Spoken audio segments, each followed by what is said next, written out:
Assalamualaikum warahmatullahi wabarakatuh. Waalaikumsalam warahmatullahi wabarakatuh. Ya, baiklah Bapak Ibu. Pada siang hari ini saya akan memaparkan sosialisasi pemahaman dan penerapan budaya positif di SD Negeri 173 Palembang. Tergerak, bergerak, dan menggerakkan. Itu foto dari guru penggerak. Bersama saya Yurni Ningsi, CGT Angkatan 7 Kota Palembang. PP saya Pak Erhanudin Ruslan, NPD. Kemudian untuk fasilitatornya Ibu Fitra Cinta Dirna, SPD, NPD. Baiklah Bapak Ibu, di sini ada pendidikan menurut Ki Hajar Dewantara. Menurut Ki Hajar Dewantara, pendidikan adalah menuntun kodrat yang ada pada anak agar mencapai keselamatan dan kebahagiaan setinggi-tingginya. Sebagai guru, kita harus menuntun tumbuh dan hidupnya kekuatan kodrat yang ada pada anak, tanpa adanya paksaan dan ancaman, agar dapat memperbaiki lakunya dan tumbuhnya kekuatan kodrat anak tersebut. Dalam pemikiran KHD, ini menjadi tema besar kebijakan pendidikan kita, yaitu Merdeka Belajar, di mana tujuan pendidikan nasional itu berpedoman pada profil pelajar Pancasila. Merdeka Belajar yaitu memberikan kebebasan kepada guru dan peserta didik untuk menentukan sendiri sistem pembelajaran yang akan dilaksanakannya. Kemudian dalam upaya pendidikan dan pengajaran, Ki Hajar Dewantara juga menerapkan pola asah, asih, dan asuh, yaitu semboyan Ki Hajar Dewantara, Ing Ngarso Sung Tulodo, Ing Madya Mangunkarsa, dan Tutwuri Handayani.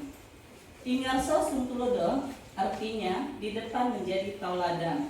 Di sini kita sebagai guru itu harus menjadi teladan bagi anak didik kita. Kita menjadi contoh mereka.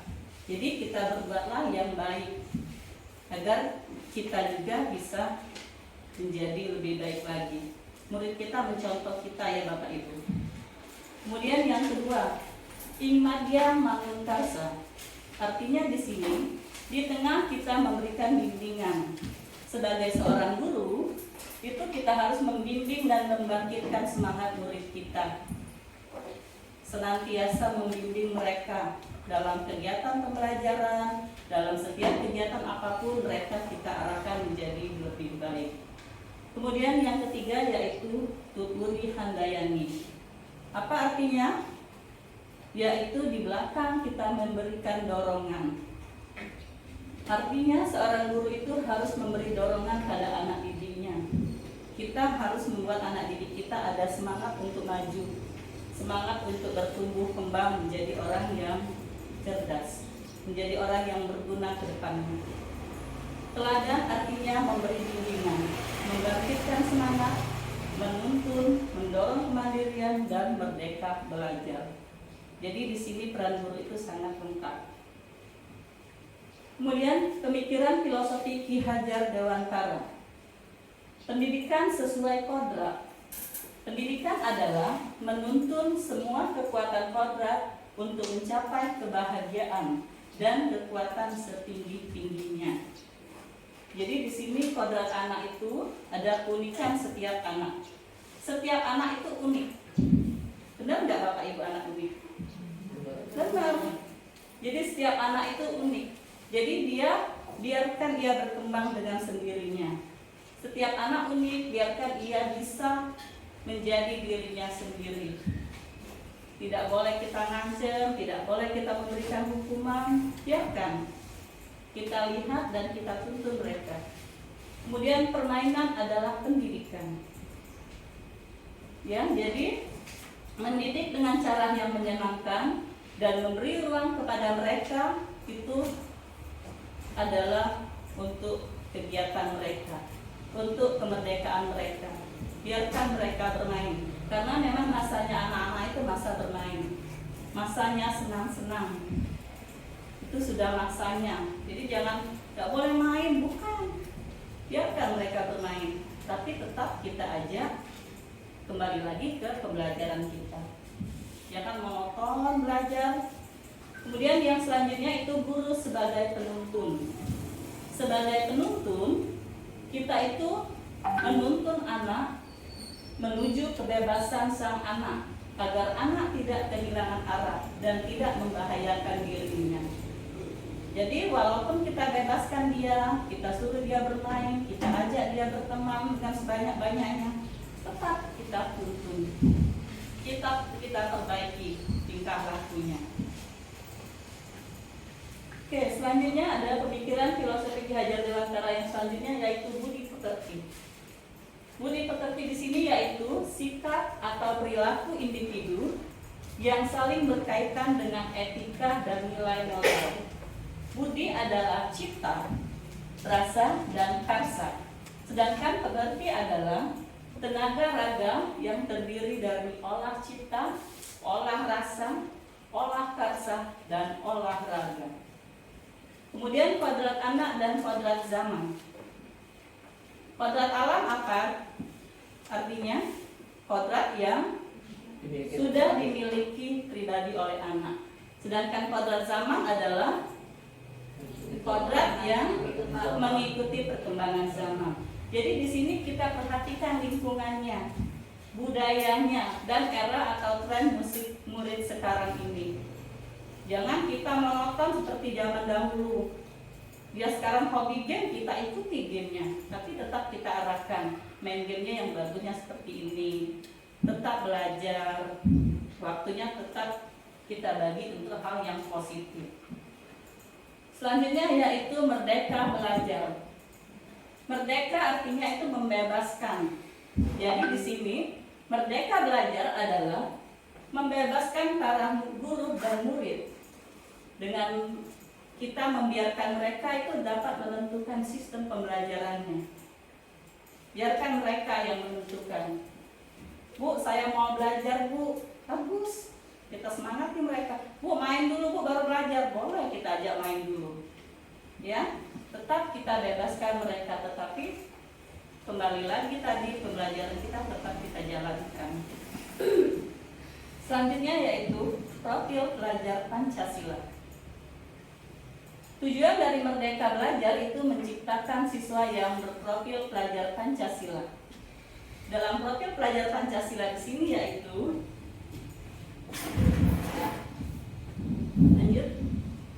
KHD adalah orang yang ahli dengan keyakinan tabula rasa. Apa tabula rasa? Artinya apa? Di sini dia, anak bukanlah kertas kosong, melainkan kertas yang sudah berisi dengan tulisan-tulisan, tetapi tulisannya masih buram. Kalau selama ini mungkin dalam pandangan anak itu kertas kosong, anak itu tidak bisa apa-apa. Sebenarnya itu pandangan yang salah.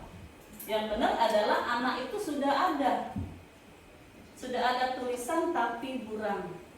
Dia sudah ada kemampuan yang dimiliki anak. Tanpa kita ajarin pun dia sudah bisa, sudah mulai. Hanya saja masih buram, jadi masih perlu bimbingan kita. Kita sebagai orang tua, kita sebagai guru, itulah tugas kita. Kita mengajak mereka, kita membimbing mereka agar tulisan yang buram tadi bisa menjadi tulisan yang terang, agar bisa menjadi orang yang berguna. Selanjutnya tugas pendidik. Sebagai pendidik, yaitu guru, itu adalah menebalkan tulisan yang bernilai kebaikan dan membiarkan tulisan yang buruk agar semakin lama semakin pudar, bahkan hilang. Jadi itu tugas kita. Bu, memang ini nakalnya, Bu, ini iya. Kalau memang kita tahu dia nakal, bukan kita biarkan dia nakal, tapi kalau bisa kita hilangkan, kita nasihati. Lama-kelamaan dia pun akan berubah menjadi lebih baik lagi. Itu tugas kita sebagai guru, menebalkannya. Selanjutnya di sini kembali tadi ada 3 trilogi pendidikan: Ingarso Sungkludo, kemudian Ingmadio Mangunkarso, dan Tutwuri Handayani. Di depan menjadi teladan, di tengah memberikan bimbingan, dan di belakang memberikan dorongan. Tutwuri Handayani hingga sekarang sudah dijadikan apa? Lambang. Iya, logo kita Dinas Pendidikan. Yuk selanjutnya, ini ada profil pelajar Pancasila. Ada berapa kode pelajar Pancasila?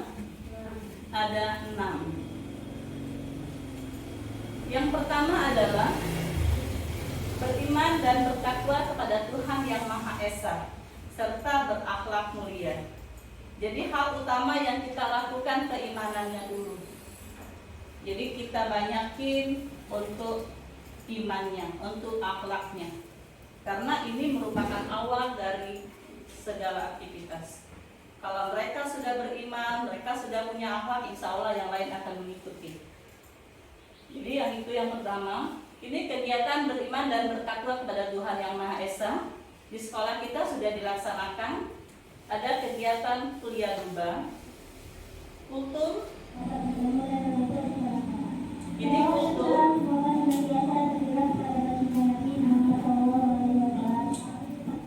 Ya, kultum ini dilaksanakan oleh siswa kita secara bergantian. Jadi bukan cuma anak si A saja yang maju ke depan, tapi bisa anak yang lain. Kelas 5A, 5B, 6A, 6B, dan seterusnya. Ini tujuan kita adalah melatih kepemimpinan mereka. Jadi mereka bisa berani untuk maju ke depan, mereka mau untuk berbicara di depan umum. Itu. Jadi tujuan kita seperti itu. Kemudian yasinan. Yasinan kita juga ini kita laksanakan oleh siswa. Jadi kita di sini berpihak pada murid, siswa yang memimpin yasinan. Kita guru hanya menuntun mereka, mengajari mereka seperti ini, posisinya ini, tapi mereka yang menjalankan. Jadi yasinan di sini ini dilaksanakan setiap hari Jumat. Kemudian sholat duha. Sholat duha juga berjamaah, bukan berjamaah sama-sama sholatnya, tetapi kita sholatnya bersama-sama. Pada pelaksanaannya bersama-sama, tapi niat yang diucapkan itu pribadi masing-masing. Jadi kita sholat bersama-sama ini, tujuan kita biar ada apa? Iya, ada kebersamaan mereka, ada kekompakan mereka, ada keimanan mereka. Jadi tahu ada sholat duha ya Bu ya kalau siang. Mungkin mereka tidak pernah selama ini sholat, jadi makin sering sholat. Oke, selanjutnya ada di sini masih terkait iman dan takwa tadi, ada kegiatan berdoa. Berdoa sini dilaksanakan setiap hari, setiap waktu, setiap saat. Saat memulai pelajaran diawali dengan doa. Saat mau makan, doa. Saat mau pulang sekolah pun membaca doa. Saat mau belajar pun membaca doa. Jadi kegiatan kita di sini kita selalu mengingatkan anak untuk membiasakan berdoa. Mau pergian berdoa, mau kemana pun kita iringi dengan doa. Kemudian ada kegiatan lainnya yaitu Jumat Barokah. Jadi setiap Jumat itu ada berkah yang didapatkan. Ada berbagi makanan, ada kultum tadi, ada sholat duha, ada lagi yasinan. Jadi kita maunya anak itu punya iman dan takwa yang tebal. Kemudian selanjutnya kita biasakan dengan kegiatan 5S. Alhamdulillah mungkin Bapak Ibu di sini kita sudah terbiasa ya kegiatan 5S. Senyum, semuanya senyum. Iya, itu Bu Nova sudah senyum duluan. Alhamdulillah. Ya, jadi kita biasakan dengan anak senyum. Jangan langsung komentari anak, mau dia datang terlambat, mau dia bajunya mungkin salah, mungkin dia tidak taat peraturan, tetap kita bawa dengan senyum. Coba kalau kalian senyum, Bapak Ibu semuanya senyum dengan anak yang terlambat, mereka sendiri yang malu. Nah, itu kan timbul malu.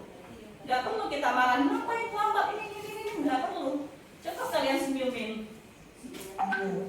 Mereka akan tahu sendiri apa kesalahannya. Ya, jadi cukup dengan senyum, kemudian salam. Kita biasakan dengan salam. Jadi mau pergi, mau datang, mau ketemu guru, walaupun guru yang tidak mengajar di kelas mereka. Ya, ini kadang-kadang ada, Bu, bukan ngajar kelas aku, tidak peduli. Enggak. Jadi di sini guru siapapun yang namanya ada di lingkungan sekolah kita semuanya guru. Anak kita ajarkan untuk taat pada semua guru, semua warga sekolah, bahkan di lingkungan mereka sendiri. Ya, jadi biasakan salam. Kemudian sapa. Sapa ini bisa menanyakan kabar, bisa assalamualaikum. Ya, jadi ajarkan anak kita untuk menyapa. Bukan malah lari, ini ada. Saya dulu kayak gitu, kok bisa anak ini ketemu saya malah lari. Saat besoknya ditanya, malu bu, astagfirullahaladzim. Jadi bukan seperti itu, kita ajarkan anak kalau ketemu malah nyapa, entah di jalan, entah di mana. Bu, mau mana bu, entah assalamualaikum bu. Jadi biasakan seperti itu. Ini simpel, mudah, tapi mungkin kadang terlupakan. Kemudian sopan, sama dengan tadi. Jadi kita biasakan berbicaranya dengan lebih halus, dengan sopan santun. Dimanapun kita berada, upayakan sopan. Gak usah pakai emosi, gak usah pakai kekerasan, gak usah pakai marah-marah, cukup. Kita diam, kita sopan, kita santun. Satu lagi, permisi, maaf. Ada satu lagi, kita simak itu ya. Permisi, maaf, kemudian apa? Tolong dan terima kasih. Biasakan membudayakan itu. Jadi kalau kita menggunakan itu dan ini 5S dan 5T itu tadi, insya Allah semuanya berjalan lancar.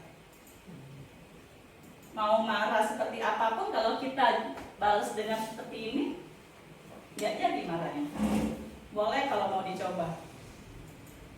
Entah emosi wali datang sini membentak-bentak, marah-marah, silakan mereka marah. Tapi kalau kita balas seperti ini, insya Allah udah. Kita tetap apa, kita tetap senyum, kita tetap sopan sama dia. Mereka pun akan luluh. Oke, seperti itu.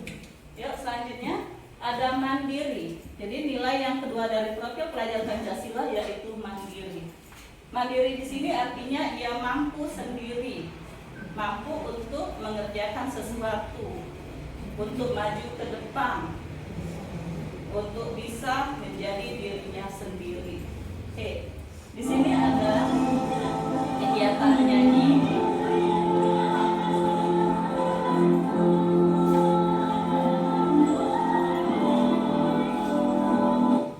Oke, itu nyanyi dari anak perempuan.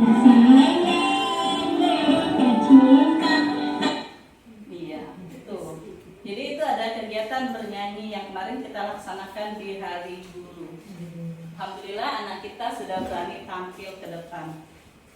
Selanjutnya ini ada juga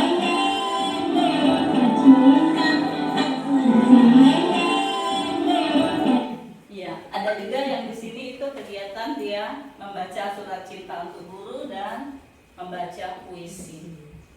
Ini salah satu yang kita lakukan untuk melatih mereka maju, melatih mereka berani, melatih kemandirian mereka.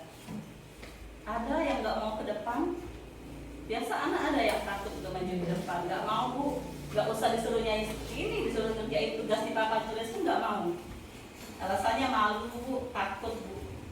Nah inilah gunanya kita latih anak ini supaya semua anak mau maju ke depan, semua anak bisa.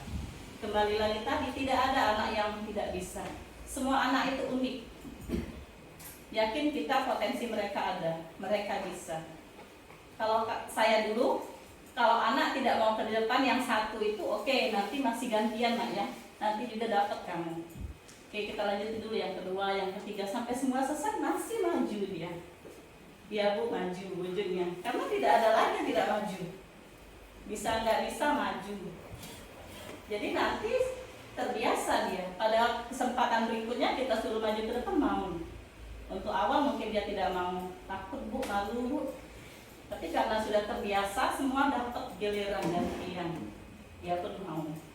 Oke, selanjutnya bernalar kritis. Artinya di sini apa? Kita latih anak kita untuk berpikir, untuk memecahkan suatu permasalahan. Ini kemarin diajak ke depan kelas sekalian untuk kita mengenalkan bahwa lingkungan juga menjadi media pembelajaran. Jadi bukan cuma di kelas, pembelajaran bisa dilaksanakan di luar kelas. Kita ajak anak untuk melihat yang ada di sekeliling mereka. Lihat tanaman, kita perhatiin apa tanamannya. Ini ada videonya juga.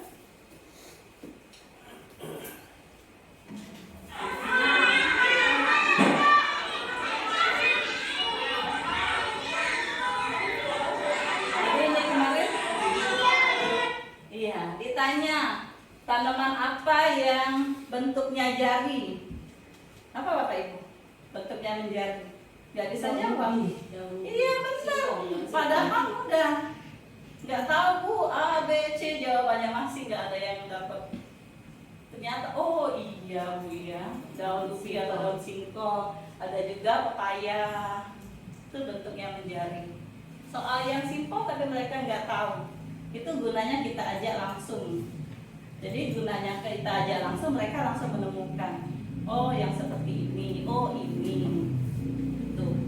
Yuk selanjutnya. Ada lagi kreatif. Kreatif ini apa artinya? Kegiatan anak-anak sama, hampir sama dengan anak kritis tadi, untuk melatih kekreatifan mereka. Di sini mereka membuat kolase dengan menempelkan biji-bijian. Itu kreatif, yang bagus nempelnya bagus hasilnya. Yang nggak bagus mungkin bentuknya beda, yang lipnya kemana-mana. Ada yang seperti itu. Jadi ini kita latih kreativitas anak. Oke, ada videonya juga di sana. Nah, jadi anaknya disuruh menempel satu-satu. Oke. Ditempel dan lilin. Hingga hasilnya seperti ini. Nah, yang selanjutnya nilai kelima dari program pelajar Pancasila yaitu bergotong royong. Kegiatan yang dilakukan bergotong royong ini sebenarnya setiap hari ada. Kita sudah buat jadwal piket anak. Jadi setiap hari anak itu bergotong royong dalam membersihkan lingkungan, membersihkan kelasnya. Ya, ini salah satu contoh bergotong royong. Ada lain selain ini kegiatan yang dilakukan dalam bentuk gotong royong? Ada lagi? Banyak. Misalnya kita suruh susun meja, seperti kemarin kita dapat meja, alhamdulillah anak didik kita mau pindahin meja nak ke sana, tolong angkat, tolong pindahi ke sini, tolong rapikan ini, semuanya itu gotong royong. Ya, jadi kegiatan yang dilakukan dengan bergotong royong itu akan semakin mudah, semakin cepat selesai. Kalau dilakukan sendirian, kapan selesainya? Meja 96, kursi 96 diangkat sendirian, patah Bu tangan, kaki aku sakit Bu, patah itu. Ya, ini juga piket. Makanya jadi kalau yang dia piket tapi dia datang telat, biasanya kita kasih lagi waktu di jam istirahat atau pulang sekolah untuk piket lagi. Jadi dia ada tanggung jawab yang dilakukannya. Bu, aku telat belum piket lagi tadi. Iya, saat jam istirahat atau saat pulang sekolah nanti. Jadi tetap ada tanggung jawab dan kewajiban yang dilakukannya. Selanjutnya adalah berbinekaan global. Kebinekaan global ini artinya kita harus mengajarkan anak didik kita itu untuk bersatu. Walaupun dia berbeda suku, berbeda bangsa, berbeda agama, beda warna kulit, suku bangsanya, Bu, aku di wong kayu, nak berkawan dengan kayu, memang seperti itu nak? Enggak kan? Jadi semuanya kita ajak anak untuk bersama. Entah dari suku Jawa, entah dari suku yang lainnya, tetap bersahabat. Agama juga seperti itu. Kita ajarkan anak didik kita untuk bersama. Agama apapun tetap kita hormati, tetap kita toleransi, tetapi kita tetap berteman dengan mereka. Itu yang kita lakukan. Di sini ada lomba busana adat. Itu anak-anak yang dalam satu kelas yang berkumpul bersama walaupun mereka berbeda. Ada warna kulitnya putih, ada hitam, ada rambutnya yang ini, yang itu, ya, tidak apa-apa. Kita Indonesia, Bhinneka Tunggal Ika. Walaupun berbeda-beda, tetapi tetap satu jua. Selanjutnya ada lagi, bagaimana cara kita menimbulkan budaya positif pada siswa? Ada yang bisa jawab? Budaya positif? Oke, selanjutnya caranya adalah di sini budaya positif adalah artinya apa? Kebiasaan yang disepakati bersama untuk dijalankan dalam waktu yang lama. Jika kebiasaan positif ini sudah membudaya atau menjadi kebiasaan kita, maka nilai-nilai karakter yang diharapkan itu akan terbentuk pada diri anak. Budaya itu artinya kebiasaan. Kalau sudah setiap hari dilakukan, itulah jadi budaya. Tapi tetap yang positif, jangan budayanya yang negatif. Oke, selanjutnya itu, nah di sini paradigma, hukuman, disiplin positif, kebutuhan dasar manusia, keyakinan kelas, posisi kontrol, dan segitiga restitusi. Ini yang dipelajari pada modul 1.4 kami. Yang pertama, paradigma. Nah, di paradigma ini, bagaimana seseorang bisa berubah dari paradigma stimulus respon kepada pendekatan teori kontrol. Menurut Stephen R. Covey pada Principle Centered Leadership tahun 1991, ia mengatakan bahwa bila kita ingin membuat kemajuan perlahan, kalau mau perlahan kemajuannya, sedikit-sedikit ubahlah sikap atau perilaku kita. Namun, bila kita ingin memperbaiki cara-cara utama kita, maka kita perlu mengubah kerangka acuan kita. Dan ubahlah juga bagaimana Anda melihat dunia, bagaimana Anda berpikir tentang manusia. Ubahlah juga paradigma Anda, skema pemahaman dan penjelasan aspek-aspek tertentu tentang realitas. Jadi di sini ngajarkan kita kalau mau berubah dari kita. Tidak bisa orang lain mengubah kita kalau diri kita sendiri tidak mau berubah. Yakinlah, sekian puluh kali, sekian ratus kali dinasehati, kalau dari kitanya tidak mau, tidak akan bisa. Jadi di sini kita dulu ada keinginan untuk berubah dan menerima masukan orang lain. Mau perlahan, mau sedikit-sedikit, lama-kelamaan ini akan menjadi budaya positif, menjadi kebiasaan yang baik untuk kita. Oke, selanjutnya hukuman, law. Selama ini, hukuman merupakan bentuk pembelajaran disiplin bagi murid dan seorang guru. Padahal, hukuman itu mempunyai arti berbeda. Secara umumnya itu hukuman adalah sanksi fisik maupun psikis untuk kesalahan atau pelanggaran yang dilakukan yang berpengaruh untuk karakter peserta didik dan tidak bagus untuk psikologis anak. Benar nggak? Bapak Ibu, benar nggak hukuman itu berpengaruh untuk karakter peserta didik dan tidak bagus untuk psikologis anak? Iya, benar. Jadi dengan dihukum bukan anak mau menuruti yang kita omongin, malahan mereka tambah jadi.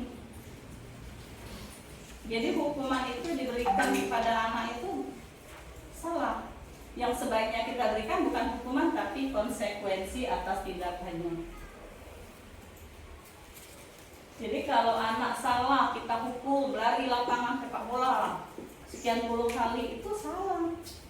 Anak itu tambah doktrinnya dengan kita, cuma lari, besok datang lagi, ya ulangi lagi. Iya, kadang seperti itu. Itu yang buat tambah banyak. Lihat ini nih, pencuri sudah dihukum sekian puluh tahun, curi lagi, masuk penjara muda, cuma 3 bulan selesai keluar. Kadang kayak gitu. Jadi kadangkala doktrin namanya hukuman itu bukan tambah bagus, tambah buat tambah jadi. Jadi yang benarnya itu kita kasih konsekuensi atas tindakannya. Mungkin kita nasihati, balik tadi kemarin tentang restitusi, segitiga restitusi, kita kasih pembinaan, kita kasih mungkin misalnya yang mereka pencuri tadi, kita kasih pekerjaan yang lebih layak, mungkin bisa menjadi orang lebih baik.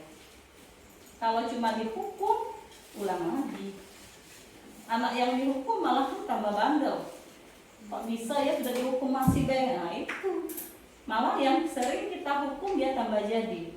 Dengan kita nasihati, kita berikan konsekuensi atas tindakannya, tetapi tanpa hukuman. Mungkin kita suruh misalnya dia tidak bisa, kita kasih hafalan Asmaul Husna, nanti 99 Asmaul Husna dihafal. Mungkin besok lusanya malah senang dia. Jadi ada positifnya yang kita dapatkan. Bukan hukuman yang kita berikan, tapi hasil budaya positifnya. Yuk selanjutnya. Nah, ada disiplin positif. Disiplin positif adalah sebuah pendekatan yang dirancang untuk mengembangkan murid menjadi pribadi dan anggota dari komunitas yang bertanggung jawab, penuh hormat dan kritis.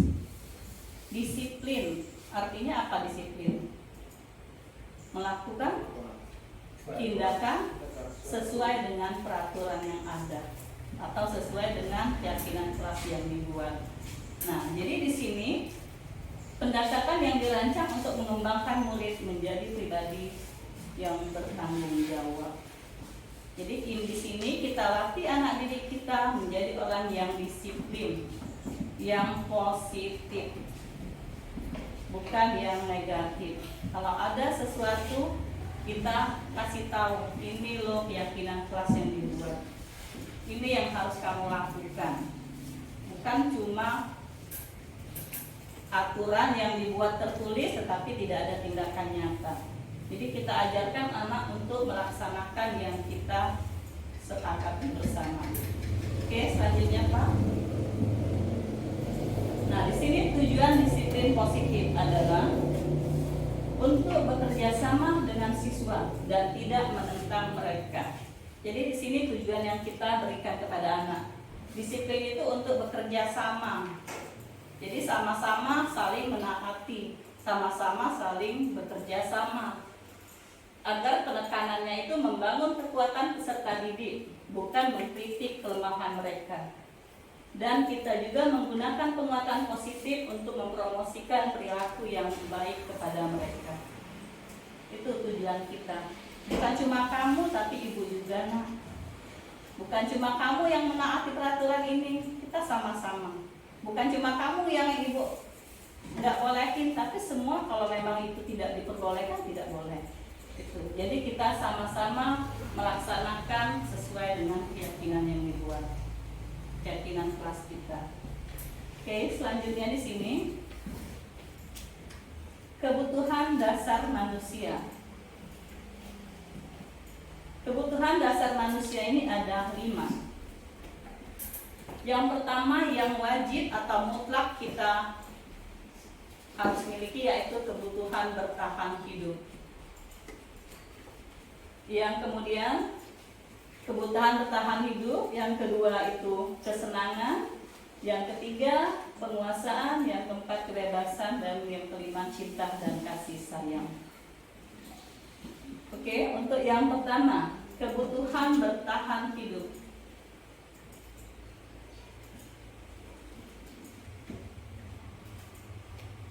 Kebutuhan bertahan hidup atau survival adalah kebutuhan yang bersifat fisiologis untuk bertahan hidup. Misalnya kesehatan, rumah, dan makanan. Ini yang wajib kita penuhi. Kalau kita tidak makan, bisa nggak kita hidup? Tidak. Jadi ini yang wajib kita penuhi. Makan untuk hidup atau hidup untuk makan? Oke, ya. Hidup untuk makan atau makan untuk hidup? Makan untuk hidup, bukan hidup untuk makan. Jadi kita makan itu untuk kita bertahan hidup. Kalau cuma hidup kita untuk makan, nah nak makan baik, ya benar. Jadi tugas kita hanya makan setiap harinya, tidak ada aktivitas lain. Ya, jadi itu makan untuk hidup itu salah. Yang benar hidup itu, nah apa tuh makan untuk hidup? Yang salah itu makan untuk ya oke. Jadi makan itu untuk kehidupan kita, untuk kita bertahan hidup. Ya, selanjutnya cinta dan kasih sayang. Sweet. Siapa cinta dan kasih sayang? Anak. Siapa lagi? Suami, Bu ya? Iya. Di sini apa? Oh, cowok. Iya, yang punya cowok. Orang tua. Oke. Kan pacar ya? Oke. Cinta dan kasih sayang. Oke. Di sini kebutuhan ini dan 3 kebutuhan berikutnya adalah kebutuhan psikologis. Benar nggak kebutuhan psikologis yang ada dari dalam tubuh kita? Kebutuhan untuk mencintai dan memiliki itu meliputi kebutuhan akan hubungan dan koneksi sosial, kebutuhan untuk memberi dan menerima kasih sayang, dan kebutuhan untuk merasa menjadi bagian dari suatu kelompok. Jadi di sini harus ada kasih sayang, bukan cuma kita sama suami, sama anak, tapi juga kita sama anak didik kita. Kita timbulkan cinta dan kasih sayang antara kita guru dan mereka anak murid kita. Sebenarnya kalau kita jadi guru, apalagi kita jadi guru kelas, anak murid itu, semua murid itu terasa seperti anak kita sendiri. Ada keterikatan antara diri kita dan anak didik kita. Semakin lama semakin sayang. Itu yang kita rasakan sama anak didik kita. Jadi kadang mereka pun seperti itu, curhatnya sama kita. Bu, tadi saya ini. Iya, ada yang seperti itu. Jadi mereka sayang sama kita, kita pun demikian. Sama kayak saya kemarin itu mau pindah itu, lihat anak pun duluan saya yang menangis. Jadi sampai ngomong kayak gini, maaf nak ya, nggak tahan ibu lihat kalian. Sampai kayak itu, ya nggak diomongin, ibu mau nggak mau ibu harus pindah. Jadi ibu mohon maaf, mungkin ibu tinggal 1 minggu ini ngajar kalian, tapi tetap hubungan kita tetap baik. Ibu tetap sayang kalian, sampai kayak gitu. Jadi sampai dengan sekarang mereka pun masih curhat sama saya. Apalagi kalau lihat kita, misalnya kita jalan kemarin, Bu enak sekali Bu, kok ibu nggak di sini lagi Bu, kok nggak sama kami Bu, seperti itu. Jadi bukan cuma anak didiknya, kadang orang tua pun mereka seperti itu. Bu enak Bu saat sama ibu dulu kayak ini. Cobalah Bu tahan Bu setahun lagi sama kami Bu. Iya sampai kayak itu. Jadi itu kadang yang buat kita nggak bisa ngomong. Jadi cinta dan kasih sayang ini memang butuh sama keluarga tetap, benar kata Hanum tadi, sama orang tua, sama suami, sama anak pun sama peserta didik kita. Timbulkan kasih sayang kita pada mereka dan mereka pun akan menyayangi kita. Coba kita tulus, ikhlas sama mereka, gak usah minta imbalan sama mereka. Ya, mereka pun akan benar-benar menyayangi kita.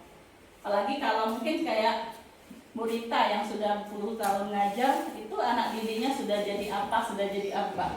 Itu sebenarnya kalau untuk kita jadi guru itu sebagai pemacu kita Bu ya, semangat kita. Wow, anak didik saya yang saya dulu di kelas ini, dia seperti ini, sekarang sudah jadi ini. Itu, jadi kita guru ini tugas yang mulia. Bisa mengajar anak, bisa menjadikan orang berhasil, dan ilmu mereka itu dipakai mereka sampai dengan sekarang ini, itu amal jariah kita. Sampai kita meninggal pun amal itu masih kita dapatkan. Itu bagusnya kita jadi guru. Iya, ilmu yang bermanfaat. Mungkin kamu ajarkan kemarin 1 tambah 1, ingat ya saat ibu itu dulu. Makanya kita jadi guru juga harus jadi guru yang benar-benar Kalau nggak tahu apa salahnya, kita langsung nanya dengan teman yang lain. Ada Bu, kadang yang nggak bisa matematika, tapi tetap dipaksain. Iya benar. Pernah saya lihat seperti itu. Jadi yang diajarin di papan tulisnya saya lihat salah. Tapi nak ngomong langsung salah Bu, mungkin nggak enak.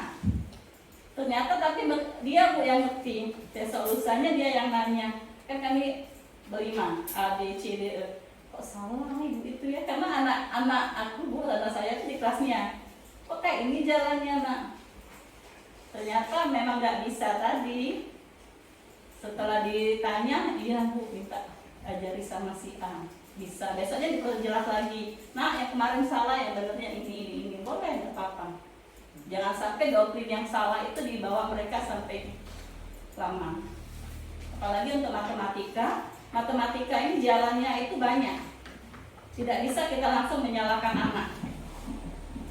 Sekian tambah sekian, harus jalan yang ini. Mereka jalan ke bawah, mereka jalan seperti ini, asal hasilnya tetap sama, itu tetap benar. Jadi tidak bisa kita menyalahkan hanya dengan satu jalan yang kita berikan. Tuh. Oke, selanjutnya penguasaan. Kebutuhan ini itu berhubungan dengan kekuatan untuk mencapai sesuatu, menjadi kompeten, menjadi terampil, diakui atas prestasi dan keterampilan yang kita miliki, kemudian didengarkan dan memiliki rasa dihargai atau hasil kita itu dibanggakan oleh orang lain. Nah, kebutuhan ini meliputi keinginan untuk dianggap berharga, bisa membuat perbedaan, bisa juga membuat pencapaian.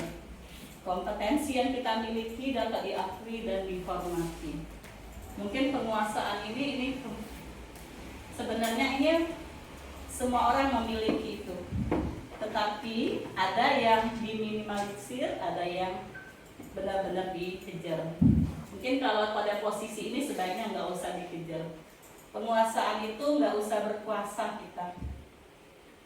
Kita cukup di sini tadi menjadi kompeten, menjadi terampil, diakui prestasi kita. Tetapi bukan kita yang mengakui, cukup orang lain yang menilai kita. Biarkan kita mengalir apa adanya, biarkan kita menjadi kompeten, menjadi orang yang lebih baik, tapi bukan kita yang nilai. Kalau kita yang nilai, itu yang jadi bumerang buat kita. Jadi kita egois, jadi kita sombong, jadi kita merasa paling hebat gitu. Tapi kalau kita mengalir apa adanya, orang yang lihat kita, oh ibu itu hebat ya, oh bapak itu bagus nian, dia mimpin bagus, dia bisa semuanya kayak gitu. Jadi biarkan orang lain yang menilai kita. Jangan kita yang ngasih tahu orang tentang kita. Oke, selanjutnya. Nah, kebebasan. Ini ada yang terikat. Jadi di sini kebutuhan untuk bebas adalah kebutuhan akan kemandirian, otonomi, memiliki pilihan dan mampu mengendalikan arah hidup kita. Anak-anak dengan kebutuhan kebebasan yang tinggi menginginkan pilihan. Mereka perlu banyak bergerak, suka mencoba-coba, tidak terlalu terpengaruh oleh orang lain, dan senang mencoba hal baru dan menarik. Di sini kebebasan sebenarnya bukan hanya milik anak. Kita semua memiliki hak untuk kebebasan. Kita mau bebas, demikian juga anak didik kita. Jadi jangan kita mendoktrin mereka harus ikutin gaya kita. Biarin mereka dengan gaya mereka sendiri. Tetap kita tuntun mereka ke arah lebih baik. Dia suka mencoba-coba, oke, silakan nak coba. Mungkin kamu bisa susun ini, jadiin puzzle, oke, benar. Jadi kita arahkan yang baik. Walaupun dia mungkin senang manjat-manjat, iya, kita ajak dia ke lapangan. Kita susun bangku, nah manjat, loncat indah. Bisa. Iya. Jadi arahkan dari yang dia negatif, kita arahkan ke positif. dia senang mencoba-coba, oke, buat ini. Siapa tahu malahan hasil dia lebih kreatif kadang. Kadang hasil anak itu lebih bagus dari hasil kita, Bapak Ibu guru. Iya, menggambar mereka bagus. Coba kita gambar nggak bisa kadang. Makanya itu, jadi kita ajak mereka itu, kita tuntun mereka itu. Jangan langsung nyalahin, oh kok nggak bisa ini, nggak bisa itu. Kadang ada skill yang lain yang dia bisa. Oke, selanjutnya kesenangan. Semua ingin senang, semua ingin bahagia. Kebutuhan akan kesenangan adalah kebutuhan untuk mencari kesenangan, untuk bermain, untuk gembira, untuk keriangan, sukaria, hiburan dan tertawa yang membuat kita bahagia. Bayangkan jika hidup kita tanpa kenikmatan apapun, tanpa kebahagiaan, tanpa kesenangan. Bagaimana? Ya, stres, sangat menyedihkan. Itu. Jadi bukan cuma anak didik kita, kita dewasa pun perlu kesenangan. Kita yang sudah jadi orang tua pun mau, Bu, masih hiburan, masih mau jalan-jalan, masih butuh refreshing, apalagi kalau libur sekolah. Yuk jalan-jalan, entah sama suami, entah sama keluarga, entah sama teman, kita pun masih butuh hiburan. Begitu juga anak didik kita. Mereka senang bermain, kita arahkan untuk bermain. Setelah bermain, kita masukin pelajaran. Jadi bermain sambil belajar. Jangan arahkan, tidak boleh bermain. Oke, mau bermain dulu ya silakan, tapi waktunya 5 menit ya. Sudah bermainnya, yuk kita kembali lagi belajar gitu. Jadi biarkan mereka jalan apa adanya. Setelah itu kembali lagi kita pelajaran yang kita ajarkan. Oke, selanjutnya itu keyakinan kelas. Keyakinan kelas yaitu apa? Hampir sama atau beda dengan kesepakatan kelas? Beda. Apa bedanya? Apa samanya? Sama. Iya, keyakinan kelas itu hampir sama dengan kesepakatan kelas. Dia yang berbeda itu dengan peraturan kelas. Mengapa keyakinan kelas? Mengapa tidak peraturan kelas saja? Nah, di sini mengapa kita memiliki peraturan tentang penggunaan helm pada saat mengendarai kendaraan bermotor?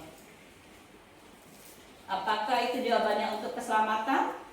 Iya kan, tujuannya untuk keselamatan. Nah, tapi kenapa tidak diganti? Mengapa kita memiliki peraturan tentang penggunaan masker dan mencuci tangan setiap saat?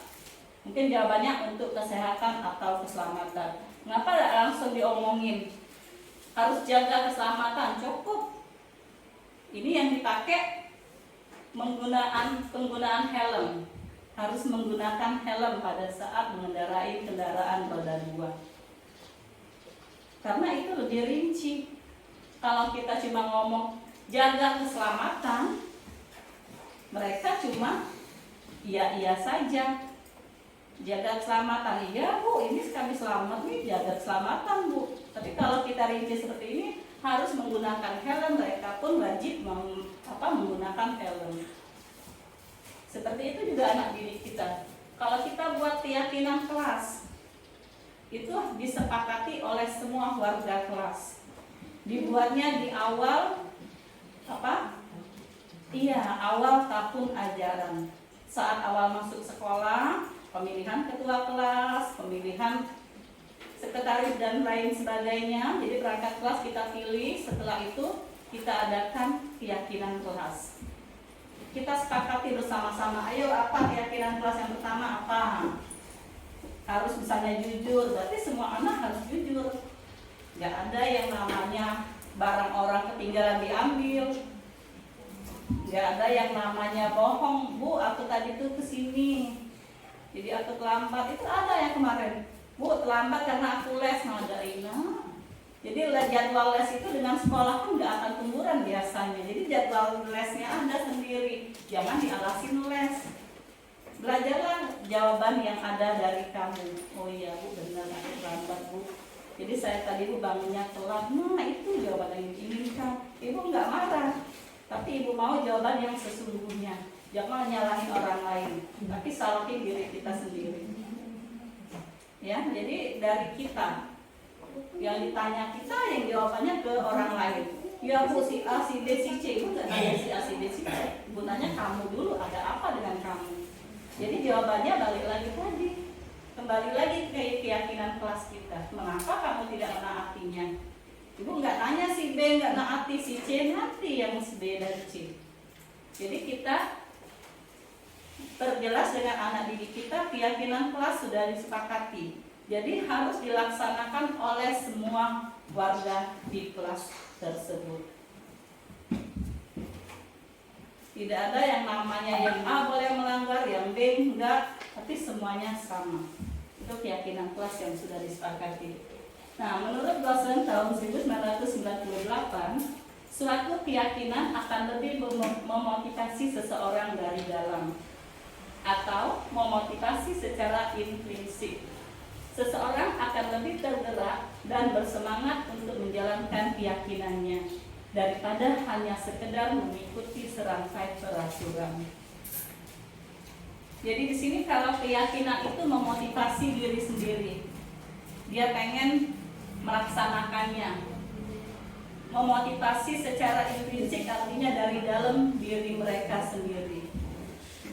Mereka mau berubah, yang tadinya tidak pernah masuk jadi mau masuk sekolah, yang sebelumnya tidak mengerjakan PR jadi mau mengerjakan PR. Itu tanpa bantuan kita guru, mungkin dia nggak sadar dengan tingkah lakunya tadi. Jadi tugas kita guru menuntun mereka ke arah lebih baik, tanpa menjat mereka, tanpa mengejek atau langsung memaki mereka. Kita ajarkan mereka untuk jadi orang yang baik. Kamu bisa, kamu semangat. Ibu lihat kamu bagus, ini badannya besar, cakep, ya bisa nggak ya besok masuk sekolah ya? Sayang, nanti besarnya mau jadi apa kalau nggak masuk sekolah? Cita-citanya apa? Kita angkat cita-citanya. Pengen jadi ini Bu, wah bagus, itu gagal nak kalau mau jadi polisi. Jadi biarlah nak ya belajarnya. Jadi kalau nilainya besar nanti bisa jadi polisi. Ibu juga bangga kalau kamu nantinya jadi polisi. Wow, anak ibu, kita angkat, kita semangatin mereka. Dengan seperti itu mereka pun mau menaati keyakinan kelas yang telah kita sepakati. Oke, selanjutnya Pak. Nah, di sini pembentuk keyakinan kelas. Keyakinan kelas bersifat lebih abstrak daripada peraturan yang lebih rinci dan konkret. Apa abstrak? Nyata. Iya. Jadi dia tidak nyata tapi dia lebih detail. Kemudian keyakinan kelas berupa pernyataan-pernyataan universal. Artinya pernyataan itu yang bersifat umum, yang menyeluruh.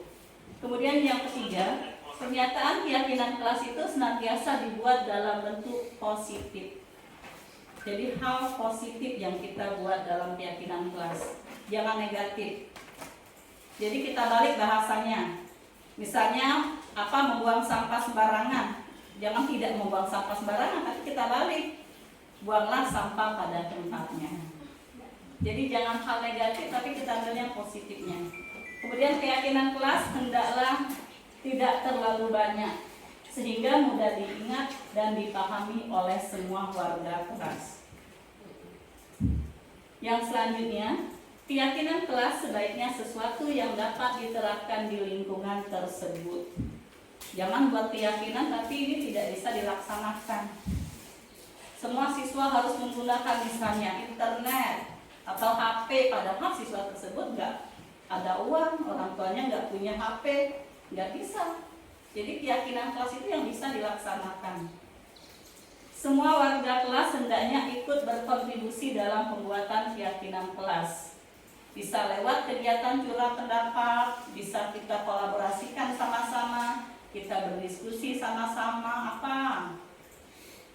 Setuju nggak kalau kita ambil misalnya yang tadi, bersikap jujur, sepakat semua kita tulis. Apalagi yang kedua, sepakat semua, oke. Jadi jangan terlalu banyak dan disepakati oleh semua warga di kelas. Kemudian bersedia meninjau kembali jika keyakinan kelas itu dari waktu ke waktu itu ada perubahan. Mungkin awalnya kita buat semua anak bisa membaca. Kalau semuanya sudah bisa membaca, jangan lagi kita buat seperti itu. Keyakinan kelasnya kita ganti lagi. Ya. Mungkin kita kaitkan dengan disiplin positif tadi. Kita ambil hal yang positifnya, kita masukkan pada keyakinan kelas kita. Tapi tetap harus disepakati. Jangan tahu-tahu kita ubah langsung tanpa pemberitahuan yang lain. Wajar yang lain nggak menaati kalau kita tidak disepakati secara bersama-sama. Jadi harus diinformasikan dulu dengan yang lain. Bu, kami ganti keyakinan kelasnya ini. Kalau yang lain setuju, kita sepakati, oke, kita ganti. Kita diskusikan sama-sama. Ya, jangan keyakinan kelas yang tidak bisa dilaksanakan, jangan juga yang hanya kesepakatan individu. Jadi ini adalah kesepakatan bersama dalam satu kelas. Boleh kelas lain berbeda dengan kelas satunya, karena ini berdasarkan kesepakatan kita di kelas. Mungkin kelas A beda dengan kelas B, silakan, karena kesepakatan masing-masing. Oke, selanjutnya posisi kontrol. Nih, di sini posisi kontrol kita sebagai guru. Ada kita sebagai penghukum. Ada sebagai pembuat orang merasa bersalah. Ada kita guru sebagai teman, atau kita guru sebagai pemantau, ataukah kita sebagai manajer. Jadi kita di sini guru perlu meninjau kembali penerapan disiplin di dalam ruang kelas kita selama ini. Apakah kita telah efektif atau belum? Apakah kita jadi manajer tanpa mengindahkan yang lain? Apa kita penghukum? Sini, maju terang. Salah. Sini. Itu. Apakah kita seperti itu? Apa kita jadi teman? Ini jawabannya ada pada diri kita sendiri. Di posisi mana kita? Oke, yuk selanjutnya. Yang pertama, penghukum. Itu kalau zaman dahulu ada, Bu, ya. Guru yang bawa rotan. Benar. Di depan meja standby rotan. Garis. Iya, zaman dulu. Sebenarnya kalau dibayangin guru zaman dahulu memang kejam, keras, Bu, ya.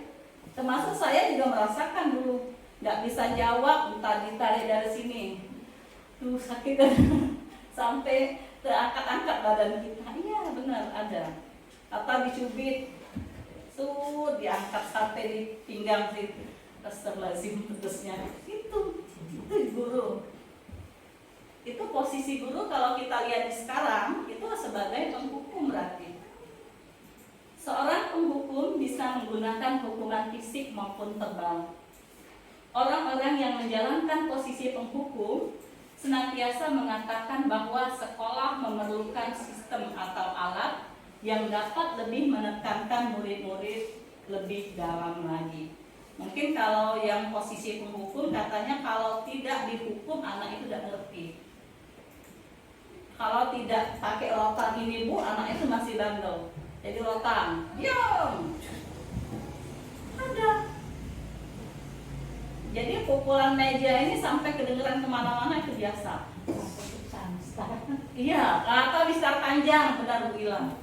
Pakai mistar panjang, sampai patah memata mistar panjang itu. Itu posisi yang selama ini guru sebagai penghukum.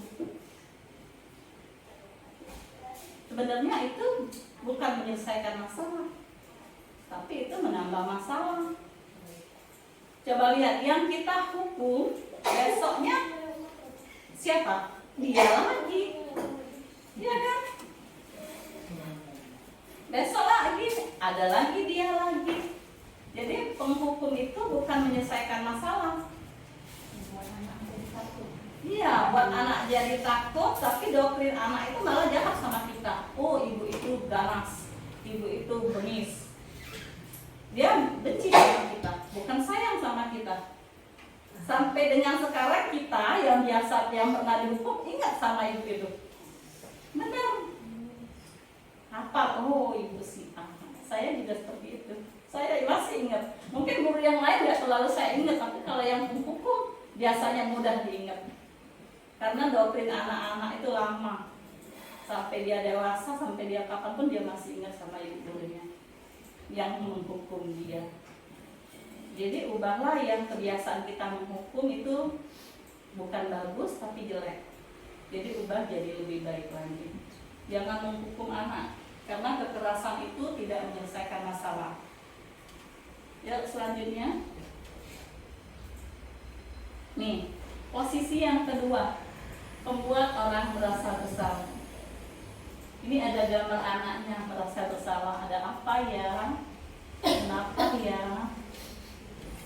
Pada posisi ini, biasanya guru akan bersuara lebih lembut. Pembuat orang merasa bersalah akan menggunakan keheningan yang membuat orang lain merasa tidak nyaman, bersalah, dan rendah diri. Jadi pada posisi ini, kita sebagai guru itu memberitahu anak dengan lemah lembut, menyadarkan mereka sehingga mereka menyadari sendiri kesalahannya. Kenapa kamu tadi nak? Iya bu, aku tadi ditarik baju sama si A, si B, si C. Iya. Ibu nggak nanya yang, ibu nanya kamunya yang apa? Iya, saya tadi baru lagi. Nah itu yang ibu tanya kamunya. Kenapa? Jadi kita sadari mereka kalau salah nggak kesalahan mereka. Ya bu, sampai kacing baju si A tadi ketarik juga bu, 3 lepas. Nah itu yang ibu tanyanya kamu. Benar nggak itu? Bagus nggak kalau bajunya lepas kayak gitu? Enak nggak lihatnya? Enggak bu. Nah kalau posisinya kamu yang lepas baju kayak gitu, malu nggak kamu? Malu bu. Nah itu. Jadi kita balik lagi ke mereka. Ada nggak cara lain selain kamu tadi marahnya sampai narik baju? Bisa nggak kalau kamu nasehatin, apa gangguin saya nggak boleh gangguin atau gimana? Jangan kita balas dengan tarikan baju sampai lepas kancing tadi. Biasanya dia akan diam lama-lama. Iya bu, saya salah. Iya bu, saya nyesel bu. Iya bu, kasihan bu, jadi bajunya nggak bisa dikancing lagi. Iya, kasihan kan lihat si A, biasa kayak gitu. Jadi kita ajak dengan lemah lembut, kita bujuk mereka untuk mengakui kesalahan yang mereka lakukan. Kalau tadi langsung menghukum, kalau ini kita ajak mereka untuk menyadari kesalahan mereka. Oke, selanjutnya. Oke, ini posisi sebagai teman. Guru pada posisi ini tidak akan menyakiti murid, namun akan tetap berupaya mengontrol murid kita melalui persuasi. Yaitu apa persuasi? Melalui bujukan. Posisi teman pada guru bisa negatif ataupun positif. Positif di sini berupa hubungan baik yang terjalin antara guru dan murid. Sebagai teman ini bagus nggak kalau kita jadi guru sebagai posisi teman dengan anak didik kita? Bagus, iya. Di sini bisa positif, bisa negatif. Mungkin kalau kita terlalu jadi teman, mungkin dia semena-mena juga sama kita anggapannya. Tapi kalau kita bisa mengontrol murid kita bujuk, jadi tempat itu kita bisa jadi tempat mereka curhat, tempat mereka cerita sama kita, itu bagus. Itu hal yang positif. Bisa ada hubungan baik antara kita dan murid kita. Jadi terjalin kasih sayang, terjalin hubungan yang baik. Kalau berteman biasanya mereka akan lebih fleksibel dengan kita. Dia nggak takut sama kita, dia nggak langsung marah sama kita, dia pasti ngomongnya bagus. Apalagi kadang-kadang anak murid itu curhat. Bu, aku tadi dimarahi ibu aku, cak ini itu. Jadi biasanya anak didik itu apalagi kelas 1 itu ya. Kelas 1 itu muridnya benar. Dia apapun dia cerita. Bu, sampai pegang, digentolin, dipegang semuanya, entah tangan kita, entah badan kita, kadang peluk. Ya sama, Kemarin saya masuk kelas juga kayak gitu. Jadi mereka ngomong, Bu, saya sayang ibu, sampai kayak gitu, benar. Jadi mereka itu seperti itu. Kalau kelas 1 dia lebih alami, lebih polos. Jadi mereka itu mulu, ibu sayang sama saya sayang sama ibu, dia kayak gitu. Jadi itu yang pada posisi ini kita jadi teman. Jadi mereka akan curhat yang lebih banyak pada kita. Kalau dulu saya ngajar di tempat lama dulu ada, saya ngajar kelas 3. Saat datang lagi ngundang saat saya nikah. Datang langsung ngomong dia, Bu, dulu aku belum sunat, Bu. Sekarang aku sudah sunat. Ya Allah, nak, sunat sampai cerita. Ya. Bu, kapan lagi Bu main kesini? Dia kayak itu. Jadi posisi kita itu jadi tempat dia curhat, tempat dia cerita, jadi teman untuk mereka. Yuk lanjut. Nah, selanjutnya itu sebagai monitor atau pemantau. Tuh, Bapak itu hanya mengawasi dari jauh, apa ya, lewat CCTV. Jadi di sini memonitor artinya itu mengawasi. Pada saat kita mengawasi, kita bertanggung jawab atas perilaku orang-orang yang kita awasi. Nah, pada posisi pemantau ini kita mengawasi mereka berdasarkan pada peraturan-peraturan atau konsekuensi yang telah kita sepakati. Tapi posisi ini menurut kalian Bapak Ibu bagus nggak posisi pemantau? Kalau kita hanya sebagai posisi pemantau mungkin kurang tepat. Karena kita guru itu tidak bisa hanya memantau murid kita.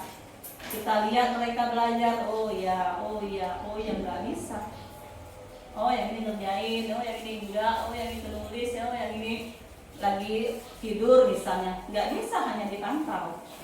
Jadi posisi pemantau ini harus dipasangkan dengan posisi yang lain. Kita jadi teman, jadi pemantau, kita jadi manajer, seperti itu.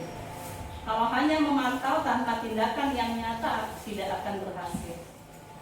Kita tahu si A nggak buat PR, kamu nggak buat PR, kenapa? Ini Bu, nah, cuma seperti itu yang kita lakukan. Hanya menanya dan memantau.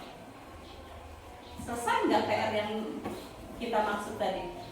Nggak akan selesai. Jadi tindakan memantau itu kita imbangi dengan tindakan nyata. Kenapa tidak buat PR, kita deketin, apa alasannya, ada apa, mengapa. Kita ajarin kalau memang dia tidak bisa, bukan hanya kita pantau. Jadi memantau ini nggak menyelesaikan masalah. Oke, selanjutnya. Nah, posisi selanjutnya yaitu sebagai manajer. Manajer adalah posisi mentor, di mana guru berbuat sesuatu bersama dengan murid, mempersilahkan murid mempertanggungjawabkan perilakunya, mendukung murid agar dapat menemukan solusi atas permasalahannya sendiri. Seorang manajer telah memiliki keterampilan di posisi teman maupun pemantau. Dengan demikian, dia bisa jadi di waktu-waktu tertentu kembali kepada kedua posisi tersebut bila diperlukan. Nah ini, jadi posisi manajer ini mencakup posisi yang lain. Kita bisa jadi teman dulu, kemudian setelah kita jadi teman, kita pantau mereka. Kita baik sama anak, baik sama semua orang dulu, udah itu kita lihat dikerjainnya enggak ya soal yang kita berikan, diselesaikannya enggak ya. Kalau sudah selesai jadi teman, kita posisikan diri kita jadi pemantau, jangan hanya teman. Kita awasi, oh yang ini ngerjain atau yang enggak jadi ngerjain, oh yang itu jawab soal, kayak gitu. Setelah selesai itu juga kita jadi manajer. Kita nilai hasil mereka, kita ajak, kita bimbing mereka dengan lebih baik. Oh jadi jawaban kamu tadi seperti ini nak, yang seharusnya ini ya. Jadi kita bimbing sampai mereka mengerti. Oke, selanjutnya di sini segitiga restitusi. Restitusi adalah proses kolaborasi yang mengajarkan murid untuk mencari solusi untuk masalah dan membantu murid berpikir tentang orang seperti apa yang mereka inginkan dan bagaimana mereka harus memperlakukan orang lain. Pendapat Pilsong dosen tahun 1996. Kemudian restitusi membantu murid menjadi lebih memiliki tujuan, disiplin positif, dan memulihkan dirinya setelah berbuat salah. Penekanannya di sini bukanlah bagaimana berperilaku untuk menyenangkan atau menghindari ketidaknyamanan, namun tujuannya adalah menjadi orang yang menghargai nilai-nilai kebajikan yang mereka percayai. Jadi di sini segitiga restitusi ini kita selesaikan dengan tujuan kita itu disiplin positif dan memulihkan diri mereka agar mereka kembali bisa menghargai nilai-nilai kebajikan yang telah kita sepakati. Itu restitusi. Oke, ini segitiga restitusi. Jadi semua kita, Bapak Ibu guru, bisa menjalankan ini. Yang pertama, kita menstabilkan identitas. Jadi anak yang berbuat salah kita panggil dulu, kita ajak mereka cerita dulu, kita posisikan diri kita sebagai teman. Setiap orang pasti pernah melakukan kesalahan. Ibu juga pernah melakukan kesalahan seperti kalian. Seperti siapa kamu misalnya. Kamu bukan satu-satunya yang pernah melakukan kesalahan ini. Jadi kita ajak mereka untuk ngomong, tapi kita posisikan kita jadi mereka. Iya, ibu juga dulu pernah salah. Ibu juga dulu pernah berbuat kasar sama teman, kayak gitu. Kemudian yang kedua, validasi tindakan yang salah. Dalam kategori yang kedua ini, kita ajak bicara ini pada anak kita. Kamu tentu punya alasan mengapa kamu melakukan itu. Seandainya tadi yang kancing bajunya lepas, mungkin kamu bisa melakukan hal yang lebih dari itu. Mungkin semua kancing baju bisa kamu lepasin aja. Iya bu. Mungkin bisa kamu jambak juga lah. Iya bu. Biasa kayak gitu dia. Kita ajak mereka untuk validasi tindakan yang salah. Nah, tetapi setelahnya kita ajak cerita lagi. Adakah cara lain yang lebih efektif untuk mendapatkan dari kebutuhan itu? Bisa nggak cara lain? Jangan sampai kancing bajunya lepas. Jangan sampai kamu menyakitinya. Dengan seperti ini biasanya mereka akan mulai dulu. Oh iya ya. Jadi kita stabilkan dulu identitas mereka yang awalnya dia emosi. Kita stabilkan dia tidak emosi. Kemudian validasi tindakan yang salah kita akui. Oh iya, memang kalau emosi kayak gitu. Nah, ibu juga bisa kayak gitu. Ibu juga dulu seperti itu. Nah, kemudian kita ajak bagus. Tapi cara yang efektif bukan seperti itu, seperti ini. Nanti mereka sendiri yang akan menanyakan. Nah, kemudian itu menanyakan keyakinan. Ingat nggak nak, keyakinan kelas kita apa yang telah kita sepakati sebelumnya? Menghargai orang lain bu, tidak boleh berbuat salah pada orang lain. Nah, iya itu. Jadi kamu melanggar keyakinan kelas tersebut. Kamu ingin jadi orang seperti apa? Ingin jadi ini bu, kita kaitkan dengan cita-citanya. Nah itu bagus. Kalau kamu mau jadi orang seperti itu, nah yang salah tadi, apa solusinya? Nanti mereka yang cerita. Ya bu, saya akan minta maaf bu. Saya menyesali kalau saya salah bu. Jadi di sini kita tuntut mereka untuk stabil dulu. Kita posisikan kita pada posisi dia. Kita kemudian yang kedua validasi tindakan yang salah. Kita ikutin, oh iya memang benar salah, tapi kita alihkan lagi. Cara lainnya apa? Setelah itu baru kita kaitkan dengan keyakinan kelas kita apa. Dan terakhir kita angkat dia. Cita-cita kamu apa? Mau jadi apa? Ya, jadi kedepannya solusinya apa? Nanti dia yang minta maaf, dia yang mengakui kesalahannya. Malah kemarin yang saya panggil itu sampai menangis, entah nangis beneran atau gimana. Yang pastinya sedih. Iya bu, saya tidak ada teman bu, saya sedih bu, karena kesalahan saya tadi buat teman saya seperti itu bu. Biasanya dia akan menyadari kesalahannya. Ya, jadi posisinya seperti itu. Jadi tetap jadi teman, tetap kita pantau mereka, dan kita posisi manajer lagi. Oke, selanjutnya. Nah, ini dari SD Negeri 173 Palembang. Ini Bapak Ibu guru kita, Bapak Ibu guru yang terhebat. Oke, Jalan-jalan ke Tanjung Pinang, makan enak keripik pisang. Sang pembelajar akan bersinar terang di masa depan. Oke. Kemudian yang kedua, bunga melati banyak yang rusak, dibeli ayah masih diikat. Cantik, bukan cakep, cantik. Menata hati, membina akhlak. Tugas mulia yang kau buat. Kemudian yang ketiga, besar belalai, besar ayah. Mari makan bersama si Ayu. Hidup bagai perahu di samudra tanpa perjuangan Bapak Ibu guru. Oke, terima kasih Bapak Ibu hebat semuanya. Assalamualaikum warahmatullahi wabarakatuh. Waalaikumsalam.